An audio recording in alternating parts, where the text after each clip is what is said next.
கிச்சன்ல இடமே இல்லைங்க அப்படின்னு புலம்பிட்டு இருக்க லேடிஸ் இந்த வீடியோவை சேவ் பண்ணி வச்சுக்கோங்க. உங்களுக்கு சூப்பரான ஒரு யூஸ்ஃபுல்லான ஒரு ப்ராடக்ட் எடுத்துட்டு வந்திருக்கேன். இங்கன்னு பாத்தீங்கன்னா நாமக்கல் லொகேட் இருக்க பூமுகல் ஸ்டோர்ஸ்ல இருந்தா இந்த கேனிஸ்டர் கலெக்ஷன்ஸ் எல்லாமே வந்து பாக்குறோம். எல்லாமே அவ்வளோ ஏர் டைட்டா வந்து ரெடி பண்ணிருக்காங்க.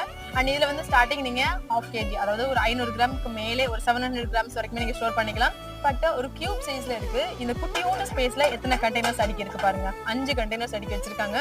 நீங்க ஓவராலாவே உங்க கிச்சன்ல இவ்வளவு தான் செல்ஃப் இருக்கு அப்படின்னா இருக்க மொத்த கிராசரிஸுமே நீங்க இதுலயே அடுக்கி வச்சுக்கலாம். அண்ட் நெக்ஸ்ட் சைஸ் வந்து பாத்தீங்கன்னா இதுல வந்து நீங்க மினிமம் ஒரு 1 kg வரைக்குமே ஸ்டோர் பண்ணிக்கலாம். ஃபுல் அண்ட் ஃபுல் வந்து நல்லா ஏர் டைட்ல ஃபுல் ஸ்டெயின்லெஸ் ஸ்டீல்ல பிரீமியம் குவாலிட்டி மெட்டீரியல்ல ரெடி பண்ணிருக்காங்க. அண்ட் இதுல நீங்க என்ன சைஸ் வேணும் இதுல மொத்தமா உங்களுக்கு 5 சைஸ் வந்து அவைலபிள் இருக்கு. ஸ்டார்டிங் 500 rupees வந்து ஸ்டார்ட் ஆகுது. இதுல வந்து நீங்க 1.5 kg வரைக்குமே நீங்க ஸ்டோர் பண்ணிக்கலாம். நல்ல ஒரு ஏர் டைட்ல இருக்கு. நீங்க மசாலாஸ் எல்லாமே கூட தாராளமா ஸ்டோர் பண்ணிக்கலாம். ஃபிளவர்ஸ் எல்லாமே கூட ஸ்டோர் பண்ணி வச்சுக்கலாம். ஓவராலா உங்களோட கிராசரிஸ் பார்க்க ஒரு நீட்டா இருக்கும். ஆன்லைன் மூலமா கூட ஈஸியா பை பண்ணிக்கலாம். அண்ட் அதுல எந்த சைஸ் வேணுமோ அதை ஸ்கிரீன்ல இருக்க நம்பருக்கு கான்டாக்ட்